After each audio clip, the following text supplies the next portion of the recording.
Subscribe now and press the bell icon. Never miss an update. Hello दोस्तों, कैसे हैं आप सब। आप सबका स्वागत है हमारे यूट्यूब चैनल स्टडी 029 में। दोस्तों, हम लोग वन लाइनर जीएस क्वेश्चन और आंसर डिस्कशन कर रहे हैं। यह 6 वीडियो है। इससे पहले 5 वीडियो इस चैनल पे अपलोड हो चुके हैं। प्ले लिस्ट में जाकर आप देख सकते हैं। तो जैसा कि हम हमेशा बोलते रहते हैं आप सबको, और आपको पता भी है कि अगर वीडियो अच्छा लगे तो आपको चैनल को सब्सक्राइब करना है, वीडियो को लाइक करना है, तो प्लीज़ कर दीजिएगा।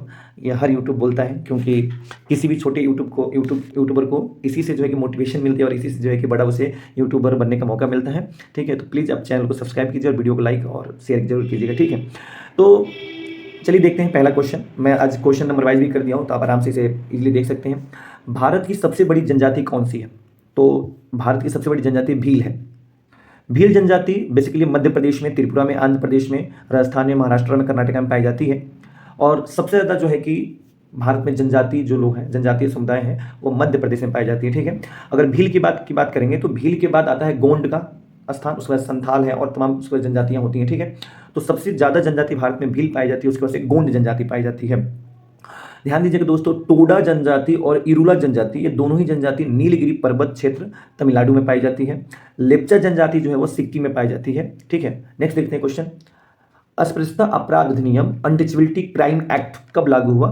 तो 1 जून 1955 को इसे लागू किया गया था। दोस्तों, आपको पता होगा कि मूल अधिकार में जो अनुच्छेद 17 है वह अस्पृश्यता को खत्म करने की बात करता है, एबोलिशन ऑफ अनटचेबिलिटी की बात करता है, अनटचेबिलिटी की बात करता है। हालांकि भारतीय संविधान में अस्पृश्यता शब्द का कहीं परिभाषा तो नहीं दिया गया है, पर 1955 में भारत सरकार ने एक कानून बनाया था, जिसका नाम था अस्पृश्यता अपराध अधिनियम। हालांकि अप्रैल 1965 में इलाया पेरुमल समिति की सिफारिश पर 1976 में इंदिरा गांधी ने इसका नाम बदलकर protection of civil right act कर दिया। Protection of civil right act का नाम रख दिया। हालांकि कानून में थोड़ा सा बदलाव किया गया और इसे थोड़ा टफ बनाया गया। ठीक है, तो अब जो है कि हमारे संविधान में इसका नाम क्या है? तो protection of civil right act 1955। ठीक है, तो अस्पृश्यता अपराध अधिनियम का नाम हो गया है protection of civil right act. ठीक है, कब हुआ? 1976 में हुआ था। किसके द्वारा? इंदिरा गांधी के द्वारा। नेक्स्ट देखेंगे, किस अनुच्छेद के अंतर्गत सरकार किसी धर्म की वृद्धि के लिए कर नहीं ले सकता है? मतलब कि अनुच्छेद 27 जो है कि भारतीय संविधान के मूल अधिकार में अनुच्छेद 27 से बोलता है कि राज्य किसी भी धर्म की वृद्धि करने के लिए कर टैक्स नहीं ले सकता है। ठीक है, याद रखिएगा, टैक्स नहीं ले सकता है। मतलब हम सब गवर्नमेंट को टैक्स देते हैं इनकम टैक्स के रूप में या जीएसटी के रूप में, तो गवर्नमेंट ऐसा नहीं कर सकता है कि भारत के सभी लोग या इस राज्य के सभी लोग हिंदू धर्म को वृद्धि करने के लिए, मुस्लिम धर्म को वृद्धि करने के लिए इतना टैक्स दे। क्योंकि देखिए, भारतीय संविधान ना भारत को एक सेकुलर राष्ट्र की बात करता है। मतलब कि सेकुलर मतलब धर्मनिरपेक्ष राज्य की बात करता है, पंथ निरपेक्ष राज्य की बात करता है। अर्थात भारत का कोई धर्म नहीं होगा, परंतु भारत सभी धर्मों का सम्मान करेगा। ठीक है, तो इसीलिए अनुच्छेद 27 कहता है कि सरकार किसी भी धर्म की वृद्धि के लिए जो है कि टैक्स नहीं ले सकता है। नेक्स्ट है, काम का अधिकार राइट टू वर्क किस अनुच्छेद के अंतर्गत दिया गया है? तो अनुच्छेद 41। हालांकि अनुच्छेद 41 जो है ना वो directive principle of state policy के अंतर्गत आता है। आपको पता होगा, राज्य के नीति निर्देशक तत्व जो है वह भारतीय संविधान में आयरलैंड के संविधान से लिया गया था और भाग 4 में डीपीएसपी का जिक्र किया गया है।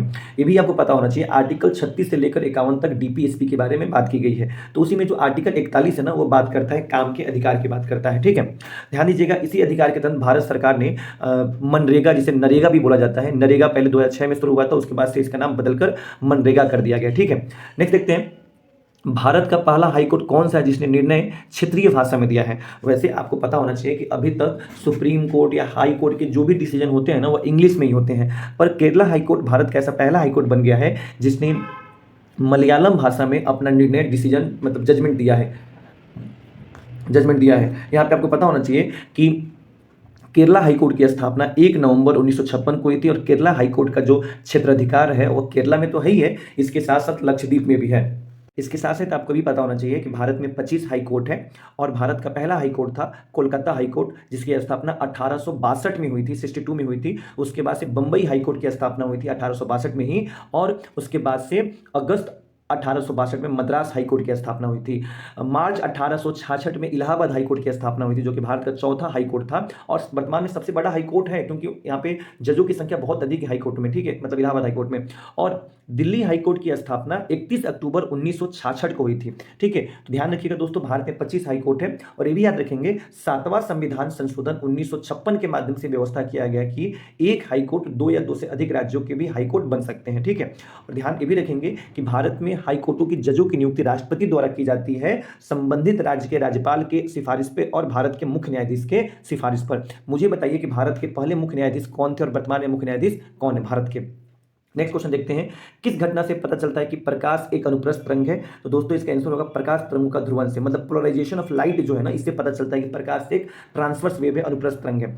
आपको ये भी पता होना चाहिए प्रकाश के विवर्तन क्रिया से यह पता चलता है कि प्रकाश एक प्रकार का वेव है, ठीक है। तो आपको अगर कहीं पूछा जाए कि किस घटना से पता चलता है कि प्रकाश एक तरंग है, तो आप कहेंगे विवर्तन की क्रिया के माध्यम से, ठीक है। और कभी पूछा जाए कि प्रकाश क्या किस क्रिया से पता चलता है या किस घटना से पता चलता है कि प्रकाश एक अनुप्रस्थ तरंग है, तो आप कहेंगे प्रकाश तरंगों के ध्रुवण से, पोलराइजेशन ऑफ लाइट से। ऐसे काफी क्वेश्चन पूछेंगे, प्लीज इसे जरूर देख लें, ठीक है। नेक्स्ट है, पदार्थ की चौथी अवस्था किसे कहा जाता है। तो पदार्थ की चौथी अवस्था प्लाज्मा को कहा जाता है। आपने सुना होगा सॉलिड लिक्विड गैस के बारे में, परंतु जो चौथा अवस्था है ना वह आपका प्लाज्मा है। ऐसा बताया जाता है कि सॉलिड को जब गर्म करेंगे तो वह लिक्विड में बदलेगा, और लिक्विड को जब गर्म करेंगे तो वो गैस में बदलेगा, और गैस को जब गर्म करेंगे तो यह आयन बन जाएगा। तो यही अवस्था ना, इसी को प्लाज्मा कहा जाता है। मतलब इस किसी चीज को सबसे ज्यादा गर्म करने के बाद पता मिलता है।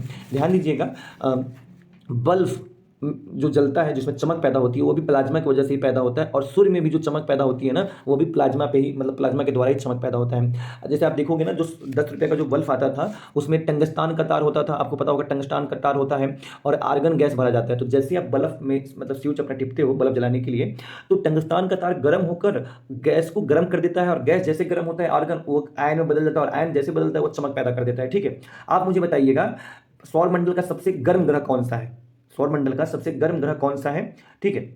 आगे देखते हैं, कोशिका में पाए जाने वाले सबसे बड़ा अंग है। तो कोशिका में पाया जाने वाला सबसे बड़ा अंग जो है प्लास्टिड या लवक है। ध्यान दीजिएगा दोस्तों, मानव शरीर की सबसे छोटी कोशिका जो है, मानव शरीर की जो सबसे छोटी कोशिका है वो ग्रेन्यूल सेल ऑफ सेरिबेलम है, ग्रेन्यूल सेल ऑफ सेरिबेलम है। और मानव शरीर की सबसे लंबी कोशिका जो है वह न्यूरॉन सेल है, ठीक है, न्यूरॉन। और मानव शरीर की सबसे बड़ी कोशिका जो है वह ओबम है, मतलब अंडाणु जिसको बोलते हैं, ओबम, ठीक है। अच्छा, यहाँ पे आपको पता होना चाहिए संसार की सबसे छोटी कोशिका जो है वह माइकोप्लाज्मा गैलीसेप्टिकम नामक एक बैक्टीरिया की सेल है, ठीक है, याद रखेंगे आप। ये भी याद रखिएगा, मानव शरीर की जो फंक्शनल एंड स्ट्रक्चरल यूनिट है उसको बोलते हैं सेल, और सेल की खोज किसने की थी, रॉबर्ट हुक ने की थी। और आपको ये पता होना चाहिए कि जो सेल है हम सब जाइगोट नामक सेल से बने हुए हैं। जाइगोट जो होता है मेल के स्पर्म और फीमेल के ओवम्स के जब वो मिलता है तो जो फर्टिलाइजेशन होता है तो उसके बाद से जो सेल बनता है उसका नाम है जाइगोट। तो हम सब का निर्माण एक छोटे से सेल से हुआ जिसका नाम है जाइगोट। नेक्स्ट देखते हैं क्वेश्चन, जंतु जगत का या एनिमल किंगडम का सबसे बड़ा फाइलम होता है।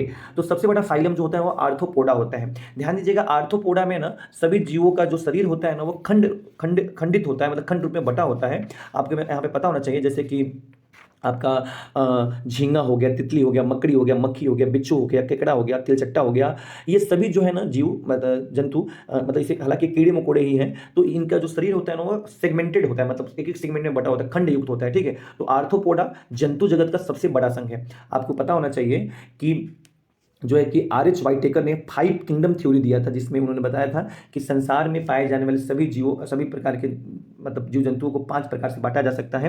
पहला है मोनेरा, दूसरा है प्रोटिस्टा, तीसरा है कवक, चौथा है प्लांट और पांचवा है एनिमल, ठीक है। हालांकि कैरोलस लिनियस को फादर ऑफ टैक्सिनॉमी कहा जाता है, वर्गीकरण का पिता कहा जाता है कैरोलस लिनियस का। इन्होंने 2 किंगडम थ्योरी दी थी, ठीक है। आगे बढ़ते हैं, नेक्स्ट क्वेश्चन है, किस घटना के कारण साबुन के बुलबुले रंगीन दिखाई देते हैं। तो जो प्रकाश का व्यतिकरण होता है, इंटरफेरेंस ऑफ लाइट, इसके कारण ही साबुन के बुलबुले रंगीन दिखाई देते हैं।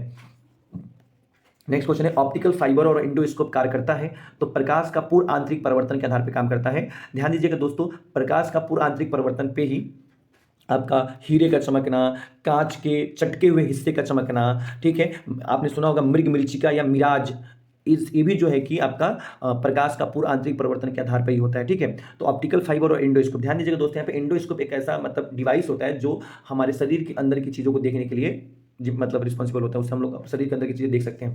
नेक्स्ट क्वेश्चन है, डायोप्टर से किसकी क्षमता को मापा जाता है। तो डायोप्टर से लेंस की क्षमता को मापा जाता है, ठीक है। नेक्स्ट है, पीरियोडिक टेबल के किस ब्लॉक के तत्व को संक्रमण तत्व या ट्रांजिशनल एलिमेंट कहा जाता है। तो डी ब्लॉक के तत्व को ना ट्रांजिशनल एलिमेंट कहा जाता है। ध्यान दीजिएगा दोस्तों, यहाँ पे डी ब्लॉक के जो तत्व है ना उसमें कोबाल्ट, कापर, जिंक आदि आते हैं। बताया जाता है कि यह यस ब्लॉक के तत्वों से कम क्रियाशील तथा पी बला के तत्व से अधिक क्रियाशील होता है। पी बला के तत्व से अधिक क्रियाशील होता है मतलब रिएक्टिव होता है, इसलिए इसको ट्रांजिशनल एलिमेंट कहा जाता है। नेक्स्ट है क्लोरीन गैस बनाने की डीकन विधि में उत्प्रेरक के रूप में किसका उपयोग होता है? तो क्यूप्रिक क्लोराइड का उपयोग होता है। ध्यान दीजिएगा, उत्प्रेरक को इंग्लिश में कैटलिस्ट कहते हैं। कैटलिस्ट जो होता है ना, रिएक्शन के रेट को मतलब दर को बढ़ा देता है या कम कर सकता है। नेक्स्ट क्वेश्चन है फेफड़े का संरचनात्मक एवं क्रियात्मक इकाई होता है, तो इसका आंसर होगा एल्वेओलाई। एल्वेओलाई जो है फेफड़े का संरचनात्मक एवं क्रियात्मक इकाई होता है। नेक्स्ट है मस्तिष्क। आप मुझे बताइएगा, मतलब नेक्स्ट क्वेश्चन देखने से पहले कि नर्वस सिस्टम का क्रियात्मक इकाई कौन सा होता है, और जो है कि किडनी का जो है कि क्रियात्मक इकाई कौन सा होता है, मतलब यूनिट कौन सा होता है, मुझे कमेंट बॉक्स में कमेंट कीजिएगा। मस्तिष्क का दूसरा सबसे बड़ा भाग होता है, तो मस्तिष्क का दूसरा भाग जो होता है वह सेरिबेलम होता है। ध्यान दीजिएगा दोस्तों, सेरिबेलम जो होता है वो मस्तिष्क का दूसरा भाग होता है। यह हमारे शरीर को बैलेंस करता है, मतलब स्पीड कंट्रोल करता है, और भी इसके कई सारे काम हैं, ठीक है। तो यह हमारे मस्तिष्क के जो तीसरा भाग है, हिंड भाग जिसे बोलते हैं, पश्च मस्तिष्क पीछे का मस्तिष्क उसी वहीं पे पाया जाता है, ठीक है। नेक्स्ट है किस विटामिन में कोबाल्ट की मात्रा पाई जाती है? तो विटामिन B12 जो है ना, उसमें कोबाल्ट की मात्रा पाई जाती है, जिसका विटामिन B12 का नाम है साइनोकोबालामिन, ठीक है। आप मुझे कमेंट कीजिए और कमेंट करके बताइए कि किस विटामिन को घाव भरने वाला विटामिन कहा जाता है, किस विटामिन को इम्यूनो विटामिन भी कहा जाता है, मतलब प्रतिरक्षा तंत्र मजबूत विटामिन कहा जाता है, और किस विटामिन को ब्यूटी विटामिन या जो है कि प्रजनन विटामिन भी कहा जाता है। मतलब ब्यूटी विटामिन जो कि आपके शरीर में लैंगिक क्षमता को बढ़ा देता है, ठीक है। तो मुझे कमेंट बॉक्स में जरूर कमेंट कीजिएगा। नेक्स्ट है अस्थमा और गंजापन होता है, तो अस्थमा और गंजापन यहाँ तक कि दाद खुजली, ये सभी बीमारी ना कवक के माध्यम से होता है। तो ये कवक जो फंगस होते हैं ना, कई सारे फंगस होते हैं जो आप बेनिफिशियल भी होते हैं, जैसे कि आप देखते होंगे मशरूम, पेनिसिलियम, यह सब जो है ना कवक, यह हमारे लिए फायदेमंद है। पर कुछ कवक जो होते हैं, फंगस जो होते हैं, वो हमारे शरीर के लिए नुकसान भी करते हैं, जैसे कि अस्थमा, गंजापन, दांत खुजली, ये सभी जो बीमारी होता है ना, यह कवक से ही होता है। नेक्स्ट है ब्लू बेबी सिंड्रोम होता है किस तत्व के कारण? तो अगर पानी में, मतलब जो हम लोग पानी पीते हैं, अगर उसमें नाइट्रेट की मात्रा बढ़ जाए तो ब्लू बेबी सिंड्रोम हो सकता है। यहाँ पे आपको पता होना चाहिए कि मीना माता रोग जो है ना, वो पारा मतलब मर्क्यूरी के अधिक से होता है। इसी तरह एक और होता है इटाई डिजीज, ये कैडमियम के अधिकता के कारण से होता है। और इसी तरह एक और बीमारी होता है ब्लैक फुट डिजीज, यह आर्सेनिक की अगर मात्रा पानी में बढ़ जाती है तो इससे यह रोग हो जाता है, ठीक है।